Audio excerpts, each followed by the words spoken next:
Ever wondered how horror and sci-fi films became such a popular genre?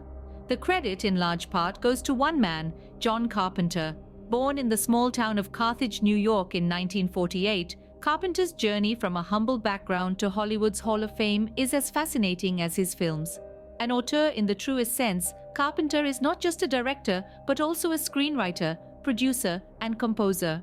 His multifaceted talent is evident in his body of work, which includes some of the most iconic films of the 20th century. From Halloween to The Thing, he has redefined the horror and science fiction genres, leaving an indelible mark on the film industry.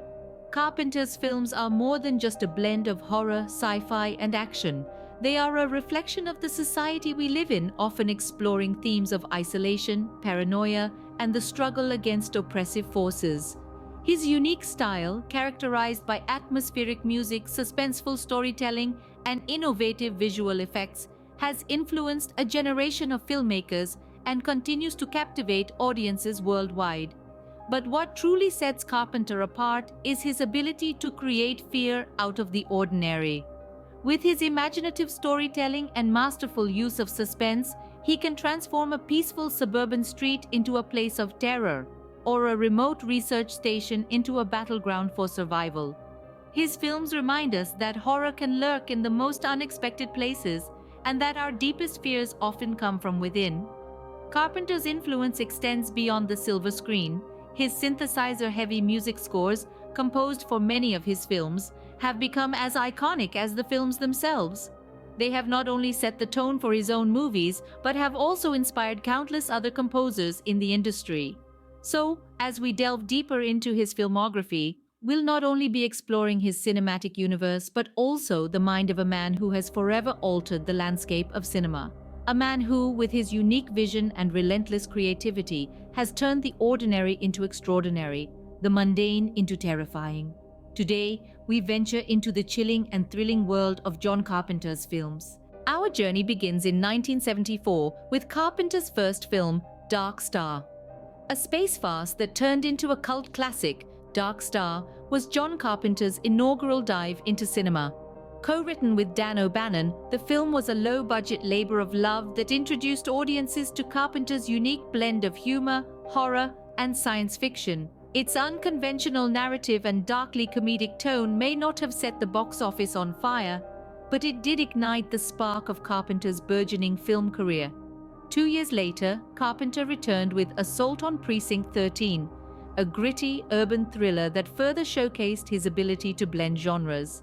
This was Carpenter's first foray into the world of action films, a genre he would revisit throughout his career.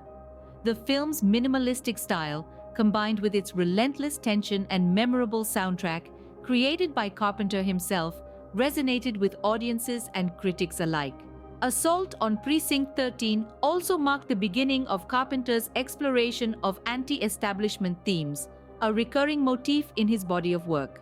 The film's unlikely heroes, a band of convicts and cops fighting against a faceless enemy, set the stage for his future characters who often found themselves at odds with societal norms and institutions. Despite initial lukewarm receptions, both Dark Star and Assault on Precinct 13 have grown in stature over the years. They are now regarded as seminal works that introduce Carpenter's distinct style and thematic concerns to the world. Both films showcased his knack for crafting suspense and fear out of the ordinary, his ability to create memorable characters, and his talent for scoring his own films. In a way, these two films were the cinematic equivalent of a rock band's first couple of albums, raw, unpolished, but brimming with potential and a unique voice that would soon resonate throughout the world of cinema. These early works set the tone for Carpenter's illustrious career. They paved the way for the maestro of horror and science fiction to carve out his own unique niche in Hollywood and set the stage for the masterpieces that were yet to come. In 1978, Carpenter redefined the horror genre with his groundbreaking film, Halloween.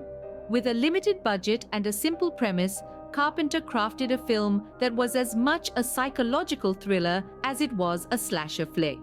Halloween introduced audiences to the iconic Michael Myers, a masked figure who embodied pure evil. But it was more than just the introduction of a new villain that set Halloween apart from other films of the time. Carpenter's Halloween was marked by an intense focus on suspense. The director expertly built tension throughout the film, often opting for anticipation over cheap scares. Scenes were drawn out, the threat of danger always looming.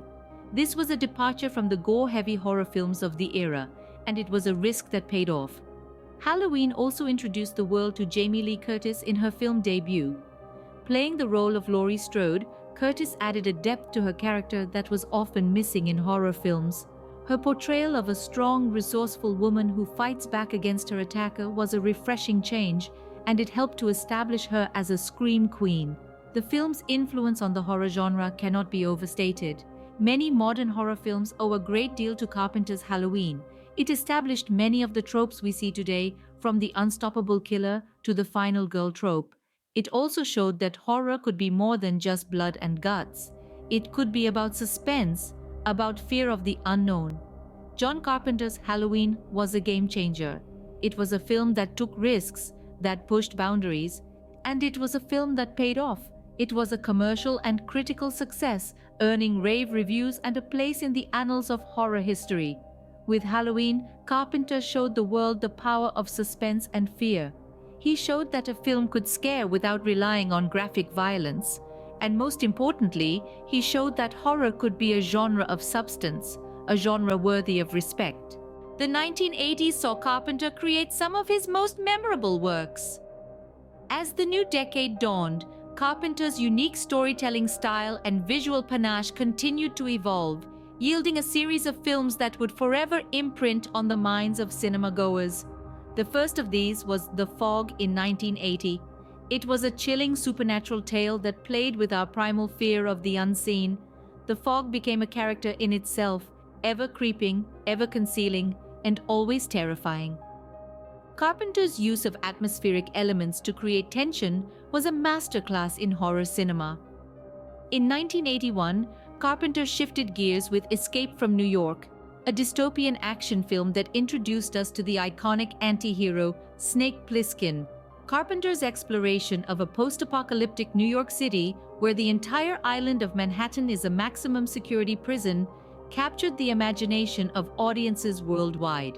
The film's blend of action, science fiction, and dark humor became a staple in Carpenter's cinematic repertoire. Just a year later, Carpenter returned to the horror genre with The Thing, a chilling tale of paranoia and fear in a remote Antarctic research station. The Thing was a masterstroke in suspense and psychological horror. The film's use of practical effects to create grotesque alien transformations is still considered a high watermark in visual effects. In 1983, Carpenter brought Stephen King's novel Christine to life. The story of a sentient, malevolent car, Christine, showcased Carpenter's ability to infuse everyday objects with a sense of dread, invoking fear in the familiar. The film's combination of horror and dark fantasy elements made it another standout entry in Carpenter's filmography. Carpenter then gave us Starman in 1984, a heartfelt science fiction romance that showed his range as a filmmaker. The film's exploration of love, loss, and the human condition was a departure from his usual fare, but it still bore the unmistakable Carpenter stamp, demonstrating his versatility and artistry. Finally, in 1986 came Big Trouble in Little China, an action comedy that blended elements of martial arts, fantasy, and Carpenter's signature humor. It was a wild, offbeat ride that further established Carpenter as a fearless innovator, unafraid to experiment and push the boundaries of genre cinema. Each of these films, in their own unique way, showcased Carpenter's diverse palette, his knack for creating tension, and his ability to craft memorable characters. They were bold, they were different, and they were unapologetically Carpenter. The impact of these films on cinema was profound, influencing a generation of filmmakers and cementing Carpenter's place in the pantheon of great directors. The 80s was a golden decade for Carpenter, delivering one cult classic after another. As we moved into the 90s and the new millennium, Carpenter's work continued to evolve.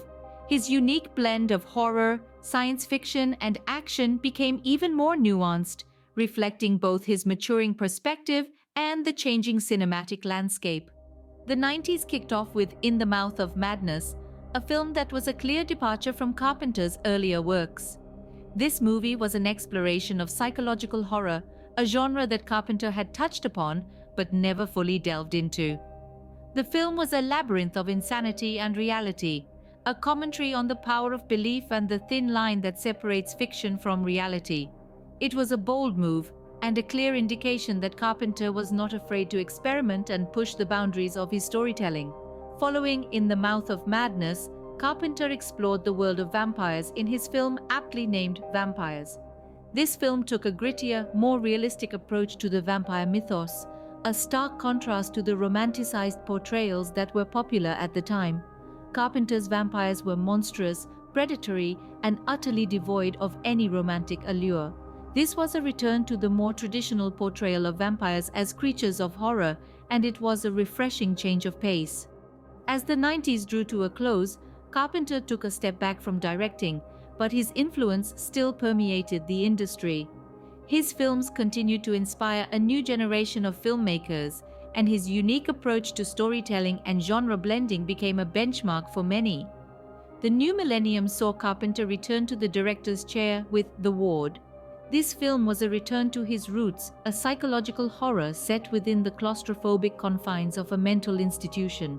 The film was a reminder of Carpenter's mastery of suspense and his ability to weave a complex narrative. Despite the mixed reviews, The Ward is a testament to Carpenter's enduring talent and his ability to adapt to the changing tastes of audiences. Carpenter's work in the 90s and beyond is a testament to his versatility and willingness to experiment. He never allowed himself to be boxed into a single genre or style. Instead, he continued to explore new themes and narratives, always pushing the boundaries of what was possible in cinema. His films from this era may not have achieved the same commercial success as his earlier works, but they are a testament to his enduring creativity and talent.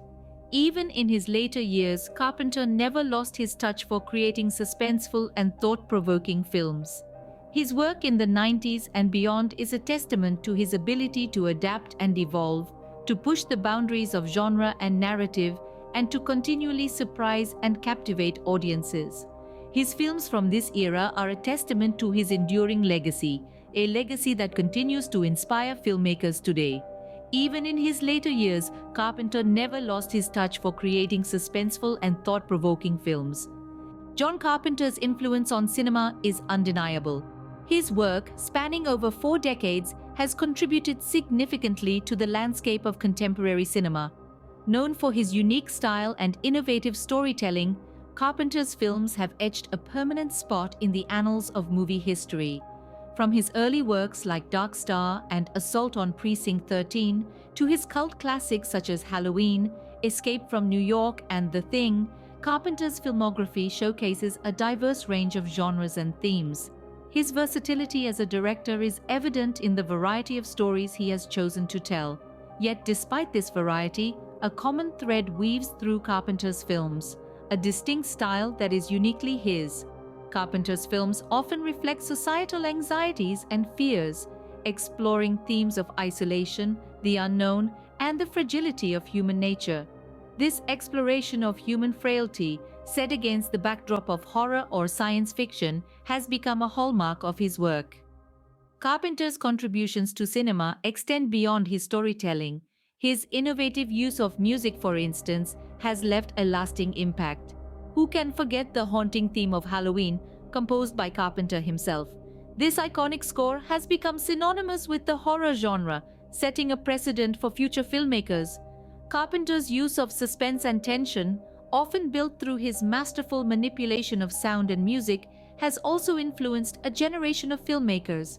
His ability to create fear and unease, even in the absence of explicit horror, has set a new standard in the genre. Furthermore, Carpenter's influence can be seen in his creation of memorable characters. His films often feature strong, resourceful protagonists who are forced to confront their deepest fears. These characters, like Laurie Strode in Halloween or R.J. MacReady in The Thing, have become iconic figures in cinema.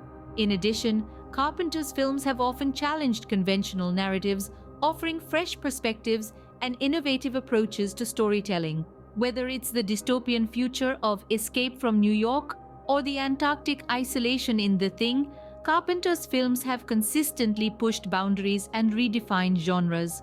Carpenter's legacy is not just in the films he has made, but in the impact he has had on the industry. His work has inspired countless filmmakers, from those in the horror and sci-fi genres to those in mainstream cinema. His influence can be seen in the works of directors like Quentin Tarantino, Edgar Wright, and Jordan Peele, who have all cited Carpenter as a major inspiration. From Dark Star to The Ward, John Carpenter's films have left an indelible mark on cinema, shaping the horror and sci-fi genres as we know them today. His legacy, much like the man himself, is a testament to the power of bold, innovative storytelling in the world of cinema.